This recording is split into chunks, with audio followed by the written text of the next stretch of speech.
नमस्कार. दैनिक हेराल्ड संवाद कार्यक्रमात तुम्हा सर्वांचं स्वागत आहे. आज आम्ही संवाद साधणार आहोत गोपाळ चिपलकट्टी यांच्याशी. चिपलकट्टी हे माध्यम क्षेत्रामध्ये गेली 4 दशके कार्यरत आहेत. केवळ माध्यम क्षेत्रामध्ये ते कार्यरत असं नव्हे तर इतिहासाचा आणि माणसांविषयीचा त्यांचा जो अभ्यास आहे हा प्रचंड आहे. गोव्यातील एका दैनिकामध्ये त्यांनी शकांविषयी एक सदर गेले वर्षभर चालवलं होतं. तितके मायन्यूट डिटेल्स म्हणजे इतके तपशीलवार आणखी कोणाकडेही माहिती उपलब्ध नव्हती. ते हे वाचतात कधी, हा अभ्यास करतात कधी, त्यासाठी ते कोणती साधनं वापरतात किंवा एकंदर त्यांची विचारसरणी जी आहे किंवा एकंदर विचारसरणीकडे बघण्याचा त्यांचा दृष्टिकोन काय आहे, असे जे काही आपल्याला मनात जे प्रश्न असतील त्याचा उलगडा करण्याचा पुढच्या अर्ध्या तासामध्ये आम्ही प्रयत्न करणार आहोत. चिपलकट्टी साहेब नमस्कार. नमस्कार. नमस्कार वगैरे साहेब. मला एक सांगा की तुम्ही मूळचे पुण्यामध्ये शिकल्यानंतर जमखंडीला वगैरे आला, मध्ये तुम्ही पत्रकारिताही केली. 4 दशकापूर्वीची जी पत्रकारिता होती ज्यावेळी तुम्ही प्रवेश केला होता ती कशी होती? 80च्या दशकात 80च्या सुरुवातीला मी पत्रकारितेत आलो. त्यावेळेला कोल्हापूरमध्ये बरीच वर्तमानपत्र होती आणि त्यात साखळी वर्तमानपत्र म्हणून दैनिक सकाळचा प्रवेश येण्याचं सुरू होतं आणि त्याला स्थानिक पातळीवर विरोधही होता. आणि त्या विरोधाच्या पार्श्वभूमीवर आम्हा तिघा चौघांची निवड करण्यात आली. त्यामध्ये मी, विश्वास पाटील, अनिल द्रविड आणि लोंढे, दिलीप लोंढे असे 4 जण आम्ही लागलो. तर त्या पिरियडमध्ये सदा डुंबरे हे आमचे स्थानिक संपादक होते आणि किशोर कुलकर्णी हे न्यूज एडिटर होते आणि अनंत दीक्षित आणि मधुकर बुवा यासारखे सिनियर माणसं बाहेरनं आलेली होती. सोमनाथ पाटील असतील, हे पुण्याहून आलेले लोक होते. शिवाय स्थानिक जर्नलिझममध्ये खूप वर्ष काम केलेले जयसिंगराव पिसाळांच्या सारखे, दशरथ पारेकरांच्या सारखे लोकही कार्यरत होते आणि त्यांच्याबरोबर आमचं सिलेक्शन झालं. ती एक मोठी किस्साच आहे की ज्या दिवशी इंटरव्ह्यू घेतला जाणार होता माझा, त्या दिवशी हॉटेलवर इंटरव्ह्यू होता आणि मी वेळेवर पोहोचू शकलो नाही. आणि त्यामुळं तुम्ही जमखंडीहून आला होता का? नाही, मी कोल्हापुरातच राहत होतो. कोल्हापुरातच मी BA पूर्ण केलेलं होतं आणि साधनेमध्ये वगैरे एखाद दुसरा लेख लिहिलेला होता.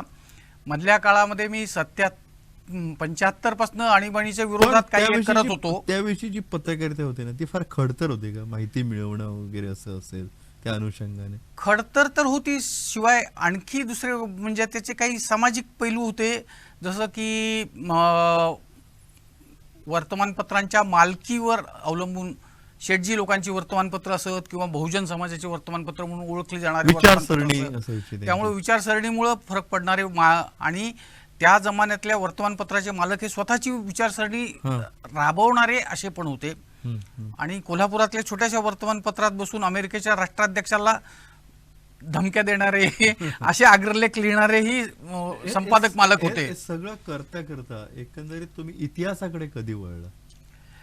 नाही, इतिहास हा आमच्या कुटुंबाचा जुनाच भाग आहे. माझे मामा आणि त्यांचे मामा अशा गेल्या 3 पिढ्यात इतिहासाविषयीचं जबरदस्त आकर्षण आणि इतिहासाविषयीचं बोलणं घरात सदैव पूर्वीपासून होतंच. माझा भाऊही इतिहासाचा चांगला वाचक होता आणि घरामध्ये त्यामुळे वेगवेगळ्या प्रकारच्या या इतिहासाच्या वेगवेगळ्या अंगांचा केव्हा ना केव्हा कंटिन्युअस उल्लेख असायचा. त्याचबरोबर धर्माच्या तत्त्वज्ञानाचा इतिहास, आम्ही ज्या मुळात ज्या पंथाशी संबंधित होतो त्या पंथाच्या संदर्भातले इतिहासाचे दाखले देणं, तत्त्वज्ञानाची चर्चा होणं हे नित्य नियमाचं. आणि घरात माझी आजी वगैरे हे देखील या सगळ्या गोष्टी करतच असायचे. आणि नंतरच्या पिढीत माझ्या मामांच्या पिढीमध्ये दुसऱ्या महायुद्धाचं आकर्षण, दुसऱ्या महायुद्धाबद्दल फार मोठ्या प्रमाणावर बोललं जाणं, स्वातंत्र्य लढ्याच्या विषयी बोलणं जाणं हेही होतं. आणि पहिल्यापासूनच आर्य आले वगैरे असे जे सनातन आपल्याला पडलेले इतिहासातले प्रश्न असतात यांविषयीच्या चर्चा पण असायच्याच. त्यामुळे इतिहासाची आवड. अभ्यास तुम्ही केला? आर्य आले की नाही याचा अभ्यास केला? आर्य आले की नाही अलीकडच्या काळात मी मोठ्या प्रमाणात केला, पण माझ्या वाचनाचा भाग तेव्हाही होतं. मी जमखंडी 1975 मध्ये सोडलं आणि त्या येताना तिथनं एक माझ्या हातनं घडलेली चूक म्हणता येईल. लायब्ररीमधनं मी श्रीधर व्यंकटेश केतकर यांचं प्राचीन महाराष्ट्र हे पुस्तक घेऊन कोल्हापूरला आलो अर्थात ती त्या लायब्ररीची स्टोरी आणखीन वेगळीच आहे. ती लायब्ररीची स्टोरी अशी आहे की 73च्या भाषिक दंग्यामध्ये खूप मोठ्या प्रमाणावर जाळपोळ लुटालूट झाली होती आणि जमखंडीची जी रमाबाई लायब्ररी जी संस्थानिकांनी उभी केलेली लायब्ररी होती त्यातली पुस्तकं थोडी मराठी पुस्तकं होती जुनी. अशा परिस्थितीत मॉब सगळीकडे फिरत होता, समुदाय आणि आगी लावत होता मराठी दुकानदारांच्या दुकानांना, तसंच लायब्ररीला आणि गुरुदेव रानडेंच्या पुतळ्यांची मोडतोड करायला हा मॉब आला. तर लायब्ररीचे 2 कर्मचारी जे होते दोघंही कानडी होते आणि त्यांनी एका मोठ्या चादरीमध्ये मराठी पुस्तकं भरली आणि लोकांना आणून जाळायला दिली. तो मला फार राग आला होता की ह्यांनी हे काय केलं म्हणून. दंगल चालूच होती. दुसऱ्या दिवशी मात्र मी त्यांना गाठून विचारलं की तुम्ही काय केलं. ते म्हणाले तू वेडा आहेस की काय. कानडीत ते माझ्याशी बोलले, तू वेडा आहेस की काय, नुसती मासिकं आणि डिटेक्टिव्ह कादंबऱ्या तेवढे दिले होते जाळायला, सगळी चांगली पुस्तकं सांभाळून ठेवली आहेत. तर त्या चांगल्या पुस्तकांमध्ये बडोदा सिरीजची पुस्तकं होती, खूप चांगली इतिहासविषयक पुस्तक होती. त्यात मला खूप चांगल्या कादंबऱ्याही जशा मिळाल्या तसे इतिहासाची पुस्तकं मिळायची.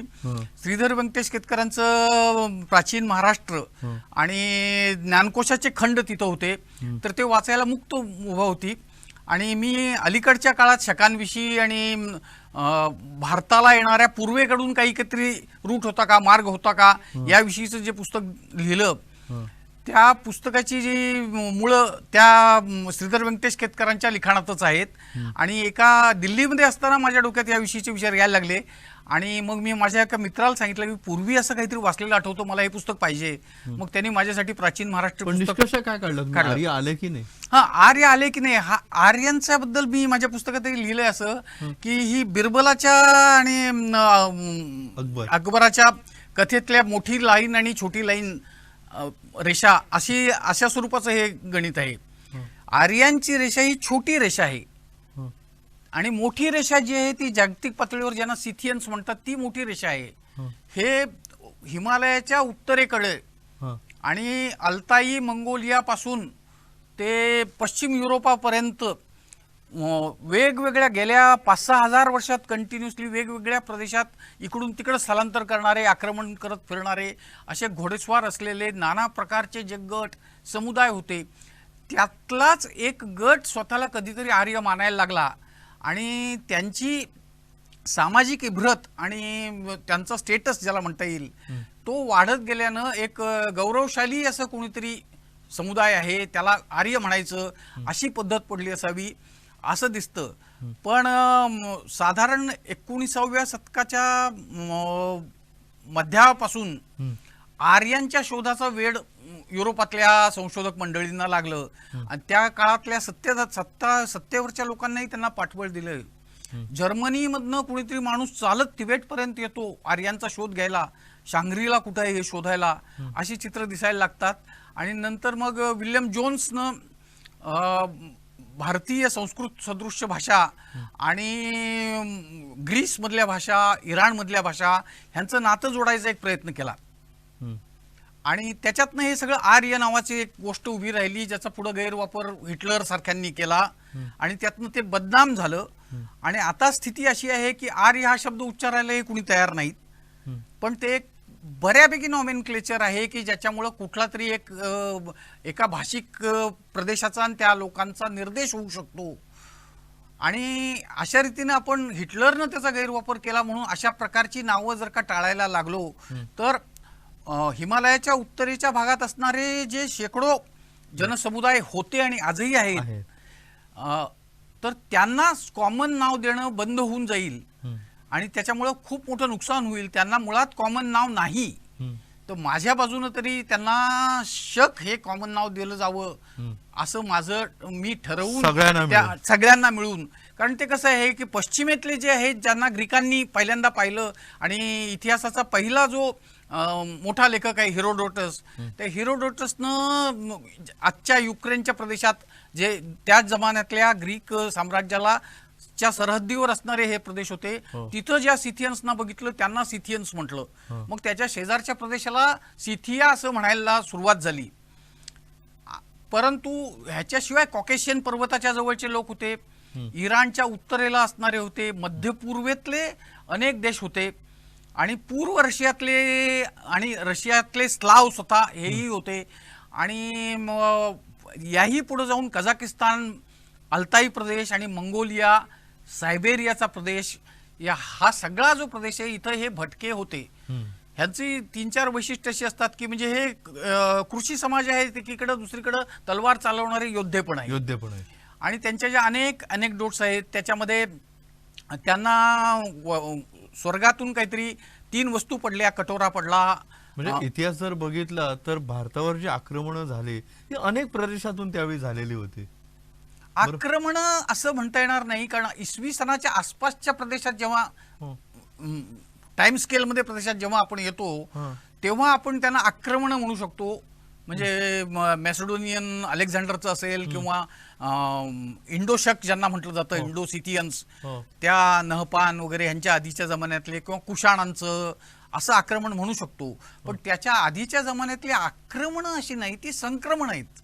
एका प्रदेशातनं दुसरीकडे माणसं येत जात राहणं हे हवामानाची रूढ रीती होती आणि कोणालाही आपल्या राष्ट्रीयतेचं भान नव्हतं. ती संकल्पनाच नव्हती. आणि कदाचित हे जे आजच्या ज्या संस्कृतीचे जे प्रदेश आपल्याला ठळकपणे इतिहासाच्या पानावर दिसतात, किंवा सुमेरियन्स आहेत, मग बॅबिलोनियन्स, अक्काडियन्स आहेत, त्याच वेळेला इजिप्शियन आहेत, चायनीज आहेत, भारतीय आहेत, आणि नंतर इराणमधली काही एक पारसी लोकांची संस्कृती आहे. तर याही पूर्वीचे संस्कृत्या निश्चितपणे असणार आणि त्यांचे प्रदेश वेगळे असणार, किंवा या संस्कृत्यांच्या काही भागांमध्ये त्या संस्कृत्या असणार ज्यांचं पीक पाणी, ज्यांचं खाद्यपदार्थ, ज्यांचं पेहरावा हे सगळं वेगवेगळं होतं.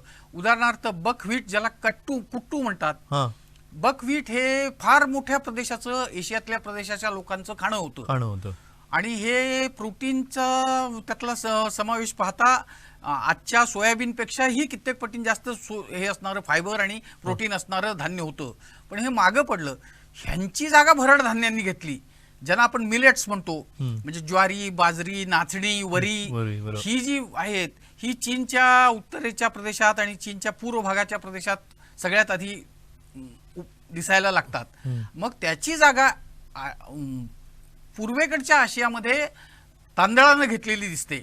आणि याच्या उलट अनातोलिया प्रदेश, जो तुर्कस्तानचा दक्षिणेकडचा भाग आहे, त्या प्रदेशांमध्ये गव्हाची सुरुवात झालेली दिसते. गहू तिथून आला. हो, गहू आणि जव हे पश्चिमेचे प्रदेश आहेत, पिकं आहेत. तसं आपलं असं म्हणण्यासारखं याच्यात काय असेल शोधावं लागेल. पीक म्हणून काय होतं आपलं माहित नाही, पण काही गोष्टी आपल्याला माहित आहे. म्हैस, रेडा हे आपले होते, किंवा जुन्या काळी आपल्याकडे असणारी म्हणजे जांभळाचं झाड, आंब्याचं झाड, किंवा वड पिंपळाची झाडं ही आपली जुनी झाडं आहेत. हा जरा आणखीन विशेष अभ्यासाचा असा प्रदेश आहे. त्यावेळेचा आहार कसा असेल? शाकाहारी होता, मांसाहारी असेल लोकांचं? काय मांसाहार हा होताच. नुसता मांसाहार नाही, तर ज्याला बड्याचं मांस म्हणतात, मोठ्या प्राण्यांचे मांस. आणि जुन्या काळी एखादा प्राणी माणसाळावला जाण्याच्या आधीच्या टप्प्यामध्ये निश्चितपणे तो प्राणी खाल्ला जात असायचा. नंतर त्या प्राण्याचा ताबू बनला आणि त्याला उलटं केलं गेलं आणि हे खायचं नाही असं ठरलं. जसं मौर्यांचं ताबू मोर होता, म्हणजे पिकॉक होता. पण ह्याचा अर्थ असा आहे की कधी काळी पिकॉक खाल्ला जायचा. हे सगळं जे आहे ते पुढच्या भागामध्ये आपण बघू. आपण काही क्षणांची विश्रांती घेऊया. दर्शक हो, तुम्ही बघत आहात दैनिक हेराल्ड संवाद. आम्ही काही क्षणांची विश्रांती घेत आहोत, लगेच परत येऊ. तुम्ही बघत राहा हेराल्ड टीव्ही. तोवर नमस्कार.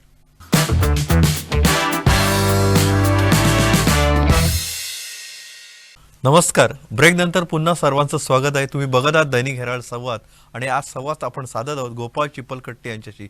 ब्रेकवर जाण्यापूर्वी या भूमीमध्ये पूर्वी कुठले पशु होते, वनस्पती होत्या, इथलं खाद्य काय होतं आणि कोण कोण कुठून इथे आले याविषयी ते बोलत होते. नमस्कार, पुन्हा तुमचं स्वागत आहे. आपण तोच विचार पुढे नेताना मला एक असं विचारायचं आहे की या भागामध्ये काही विचारसरण्या पण नंतरच्या काळामध्ये निर्माण झाल्या. विशेषतः स्वातंत्र्यानंतर जो भारत देश निर्माण झाला त्याच्यामध्ये अनेक विचारसरण्या निर्माण झाल्या. त्याचाही तुम्ही बारकाईने अभ्यास केलेला आहे.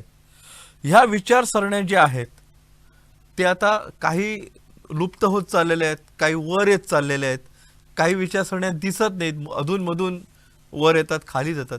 ह्या विचारसरण्यांचं हे जे द्वंद्व आहे किंवा ह्यांचं मिश्रण आहे किंवा ह्या सगळ्याकडे तुम्ही कसं बघता? आणि आधुनिक विचारसरण्यांच्या संदर्भात बोलण्याच्या आधी मला माझा जो अभ्यासाचा थोडाफार विषय सांगा ना. आहे, तर त्यातल्या विचारसरण्या हाही एक महत्वाचा भाग. सांगा ना. आता उदाहरणार्थ असं की संपूर्ण भारताचं जर का चित्र आपण काढून बघितलं तर आपल्याला ऋग्वेदिक आणि संस्कृत भाषेशी संबंधित असा जो प्रदेश आहे तो मध्य देशापर्यंत, दिल्ली, कुरू पर्यंत, दिल्लीच्या आसपासच्या प्रदेशापर्यंत, अफगाणिस्तान पासून तो दिसतो. आणि त्याच्या पलीकडचा ज्या प्रदेशाला साधारणपणे आपण मगध म्हणू असा पूर्वेकडचा दिसतो, जो प्रागज्योतिषपूर, आसाम वगैरे पर्यंतचा दिसतो. तर ह्याच्यामध्ये विचारसरणीचा भेद दिसतो आपल्याला की पूर्वेकडे आजीविकांचं, बौद्धांचं, जैनांचं विचारसरणी फार मोठ्या प्रमाणावर पसरलेली दिसते. ज्या काळात बुद्ध स्वतः होता त्या काळात देखील पूर्वेला पुरेशा प्रमाणात यज्ञाची संस्कृती, ब्राह्मणांची संस्कृती ही फारशी असेल असं चित्र त्रिपिटकांमध्ये किंवा जैन ग्रंथांमध्ये दिसत नाही. तर त्या ठिकाणचं काहीतरी आचरण वेगळं होतं असं वाटतं. त्याचं एक मोठं गोष्ट म्हणजे मंधाताचा जो अग्नी होता तो सदानीर नदी जी अहिछत्रच्या आजूबाजूला गंडकीच्या रूपानं आहे तिथपर्यंत आला आणि पुढे जाऊ शकला नाही असं एक शतपथ ब्राह्मणामध्ये आता बिहारमध्ये आहे गंडक. आता बिहारमध्ये आहे, पूर्व युपी मध्ये आहे. आणि मग तिथलं वेगळं काय होतं तर ते तपाचरण करणारे लोक होते. सत्य, अहिंसा वगैरे ह्या ज्या गोष्टी आहेत त्यात बोलबाला जास्त होता. आणि पश्चिमेकडचा बोलबाला हा यज्ञ करण्याच्या संदर्भातला बोलबाला होता. ही डिव्हिजन हर्मन ओल्डनबर्ग सारख्या जुन्या अभ्यासकांनी केली आहे. आणि श्रीधर व्यंकटेश केतकरांनी त्यांच्या पुस्तकातही पूर्वेकडचे धर्म वेगळे होते आणि कदाचित वैदिकांना देखील त्यांनी पूर्वेकडच्या मग ब्राह्मणांनी राजसूय यज्ञासारखे, वाजपेयी यज्ञासारखे मोठे यज्ञ शिकवले असावेत असं लिखाण केलेलं आहे. अलीकडे काही जण ते हिंदू या धर्मावरूनही थोडासा वादविवाद करतात. हिंदू धर्म आहे की नाही, तो सनातन धर्म वेगळा आहे की, ब्राह्मण त्याच्यापेक्षा वेगळे आहेत की नाही, असं खूप चर्चा सुरू असते. व्हॉट्सअपवर तरी चालूच असतं ते. हिंदू ह्या नामाविषयी चर्चा आजकाल खूप चालू असते. त्याचा असलेला सिंधूशी संबंध वगैरे, पण याही पलीकडे खूप आहे. कदाचित हे सगळंच सिंधू नदीशी संबंधित नसून शेंडू या शब्दाशी संबंधित असावं असं मला वाटतं. चीनी सोर्सेसमध्ये भारताला पश्चिमेकडचा प्रदेश, जसं अपरांत या शब्दाचा अर्थ पश्चिमेकडचा तटीय भाग असा आहे, तसं भारताचं नाव शेंडू म्हणजे पश्चिमेकडचा प्रदेश असं होतं. आता चीनी लिपीमध्ये शेंडू हा शब्द लिहिताना तो एकीकडं शेंडू असा वाचता येतो, दुसरीकडे येंडू असा वाचता येतो. तर मला असं वाटतं की या येंडूवरनं इंडिया वगैरे हे शब्द ग्रीकांमध्ये जन्माला आले असावेत. आणि मी हे सांगायचा प्रयत्न करतोय की पूर्वेकडच्या म्हणजे चीनच्या पश्चिमेचे जे लोक होते, सिचुआन आणि युनान मधले, ते जर का आपल्या पूर्व भागात नॉर्थ ईस्ट मध्ये आणि आजच्या बांगलादेशमध्ये, बंगालमध्ये, ओरिसामध्ये फार जुन्या काळी म्हणजे बुद्धाच्या आधी 1000 वर्ष वगैरे येत असावेत शकांच्या रूपानं आणि सांस्कृतिक अनुबंधांच्या रूपानं. प्रत्यक्षच यायला पाहिजे असं देखील नसतं. इतिहासात कित्येकदा तुमच्या सांस्कृतिक आयडियाज या कर्णोपकर्णी लांबवर दूरवर फैलावत जातात आणि तुमच्या संस्कृतींची मुळं, तुमच्या भाषांची मुळं अशी लांबवर पसरलेली असते, एक छाप पडत जाते. तसं घडलेलं असावं आणि तिकडूनच आलं असावं. मग माझ्यासमोर आणखीन एक पडलेला प्रश्न असा की बुद्धाचं इतकं प्रचंड आकर्षण चीन्यांना का राहिलं, बुद्धाचा शोध घेत चीनी लोक इथपर्यंत का आले. तर मला असं वाटतं की मुळात चीनी संस्कृतीमध्ये, मिथकथांमध्ये आपल्यासारखी इंद्र, वरुण यासारखे नॅशनल देव ज्यांना म्हणता येईल, जे देव आपल्याला इजिप्तमध्ये, सुमेरमध्ये वगैरे सगळीकडे दिसतात, त्या टाईपचे देव चीनी संस्कृतीमध्ये नव्हते. तर त्याऐवजी कालवे काढणारे, रस्ते काढणारे, शेती सुरू करणारे अशा टाईपचे देव होते. म्हणजे त्यांच्या मिथकथा नाहीतच असं कित्येक संशोधकांनी लिहिलंय. तर अशी जी संस्कृती होती त्याच्यात लाओ त्से आणि कन्फ्युशियस ह्यांचा जन्म झाला. आणि ह्यांची जे तत्वज्ञान आहे ते व्यक्तीनं कसं वागायचं आणि व्यक्तीचा स्वतःच्या उद्धारासाठी काय आहे हे लाओ त्सेमध्ये, आणि कुटुंबानं राज्यव्यवस्थेमध्ये व्यक्तीची, नागरिकाची कर्तव्य काय ते कन्फ्युशियसमध्ये दिसतं. तर या लोकांना बेटर राज्य कसं उत्कृष्ट पद्धतीनं चालवावं, निर्माण करावं, उभं करावं, हे तत्वज्ञानानं आणि मोठ्या संतानं नेत्यानं सांगायचं असतं. ही कल्पना असल्यामुळे उर्वेकडे कोणीतरी खूप मोठा संत माणूस झालेला आहे हे लक्षात आल्यानंतर त्याच्याकडे आपल्या समाज रचनेसाठी काही नवी तत्व मिळतात का या शोधात चीनी प्रवासी इकडे आले असावेत. पण मुळात हा प्रश्नच इतिहासकारांच्या पैकी कोणी विचारलेला नाही. बाबा चीनी माणसांना यांचं एवढं काय आकर्षण होतं, एक नवा धर्मग्रंथ म्हणून ते मागे लागले की काय. तर त्याचं माझं कारण असं आहे की ही जे सांस्कृतिक सिमिलॅरिटीज होत्या, ज्याला खरं बघितलं तर एक रोरिक नावाचा रशियन विचारवंत होता, त्यानं हा चीनचा पश्चिमेकडचा भाग आणि भारताचा पूर्वेकडचा भाग हा सगळा मिळून एक संस्कृती, मगाशी मी जे सांगत होतो की वेगवेगळ्या प्रदेशात वेगवेगळ्या संस्कृत्या होत्या, तर तसं हा दलदलीच्या दमट प्रदेशातला हा एक सांस्कृतिक असा भाग ज्याची स्वतःची अशी संस्कृती असावी जिचं आज नावही शिल्लक नाही, कदाचित त्याही जमान्यात संस्कृती शिल्लक नसावी, आणि ती मग कशी होती, त्याच्यात विनिमयाचं साधन कवड्या असावं असं एक माझं म्हणणं आहे. कवड्यांच्या आधारावर निर्माण केलेली ही संस्कृती जेव्हा कवड्यांची जागा नाण्यांनी घेतली, तेही धातूंच्या नाण्यांनी घेतली, त्यावेळेला ही संस्कृती बदलली आणि मग त्याचं भारताची संस्कृती वेगळी आणि चीनची वेगळी, म्हणजे चीनच्या पश्चिम भागातली वेगळी. ऍक्च्युअली सिचुआन आणि युनान हे कधीच चीनचे भाग नव्हते. बरोबर. म्हणजे चीनवाल्यांनी तिबेट आणि सिनसियांग हे प्रदेश घेतले की नाही, म्हणजे ज्याला पूर्वेकडचं तुर्कस्तान म्हणायचे तो आणि तिबेट, हे तर फार अलीकडच्या काळातले प्रश्न झाले. जुने प्रश्न जे आहेत ते ह्याच्याशी निगडीत आहेत की चीनच्या मध्यवर्ती भूमीनं सिचुआन आणि युनानवर केवळ 12व्या शतकाच्या आसपासच राज्य करायला सुरुवात केली. त्याआधी तिथली संस्कृती आपल्या हरप्पा संस्कृतीप्रमाणे किंवा त्याच्यापेक्षा जुनी तीच मूळ संस्कृती होती. ह्या सगळ्यातून आपण जर आधुनिक भारताकडे आलो तर त्याच्यातही अनेक विचारसरण्या दिसतात, तर त्याकडे तुम्ही कसं बघता? नाही, आधुनिक भारताकडे जुन्या भारतीय इतिहास आणि तत्वज्ञानाच्या परंपरेनं येणाऱ्या दोन प्रकारच्या विचारसरण्या आहेत. त्यामधली एक जिला आपण ब्रॉड स्केलमध्ये गांधीवादी विचारसरणी असं म्हणू, जी अहिंसेवर आधारित आहे, सामंजस्यावर आधारित आहे, आणि दुसरी अशी की जर का कुणी चुकीची किंवा गैर किंवा हानिकारक अशी गोष्ट केली असेल तर त्याला शिक्षा दिली पाहिजे असं मानणारा, शस्त्र ही मानवी जीवनात महत्वाचा भाग आहे असं मानणारी एक दुसरी, जिला आपण वैदिक म्हणू किंवा आणखी काही म्हणून नाव देऊ, अशा पद्धतीची एक दुसरी हे आहे विचारसरणी आहे. या दोन विचारसरण्या मुख्यतः आहे, पण बाहेरनंही आपण समाजवादी विचारसरणी आणि साम्यवादी विचारसरणी ह्यांची फार मोठ्या प्रमाणावर आयात केलेली आहे. आणि गेल्या 100-150 वर्षाच्या काळामध्ये या विचारसरण्यांनी काही एक प्रमाणात आपल्या इंटेलेक्च्युअल्सचा असा एक प्रकारे पगडा घेतला आहे. तो आधुनिक काळात आणि त्यांच्या प्रयत्नानं, पश्चिमी किंवा साम्यवादी देशांच्या प्रयत्नानं व्हायला पाहिजे असं काही नाही. विष्णुबुवा ब्रह्मचार्यांच्या वेळेला कुठलं साम्यवादी इथं प्रचार करत होते, कोणी करत नव्हतं, तरी त्यांचे विचार हे साम्यवादी विचाराचे आहेत. किंवा स्वतः विका राजवाड्यांनी विवाह संस्थेच्या बद्दल वगैरे जी पुस्तकं लिहिली त्याच्या आधी त्यांचा कम्युनिझम बद्दल अभ्यास नव्हता. धर्मानंद कोसंबींनी जेव्हा त्यांच्या बुद्धिझमचा प्रवासाला सुरुवात केली त्यावेळेलाही कम्युनिझमचा प्रवास नव्हता, तरी देखील समतावादी अनेक विचारसरण्या इथे होत्या आणि त्यांची बीज कदाचित ह्या पूर्वेकडची जी श्रमण संस्कृती म्हटलं जातं त्याच्यामध्ये असावीत असं चित्र साधारणपणे आहे. आता काय झालं आहे की 90च्या सुरुवातीला केव्हा तरी कम्युनिस्टांचं म्हणून असलेलं रशिया कोसळलं आणि त्याच्यानंतर वैचारिक पडझड सुरू झाली आणि मुळातच इथले समाजवादी हे देशी विचारसरणी आणि साम्यवादी विचारसरणी यांचं एक असं मिळजुळं आवळजुळं बाळ असल्यासारखं होतं. त्यामुळं त्यांची घसरण फार लवकर सुरू झाली. आज स्वतःला समाजवादी म्हणून घेणारे जे घटक आहेत ते काहीतरी प्रादेशिक स्वरूपाचे पक्ष या स्वरूपातच शिल्लक राहिलेला आहे.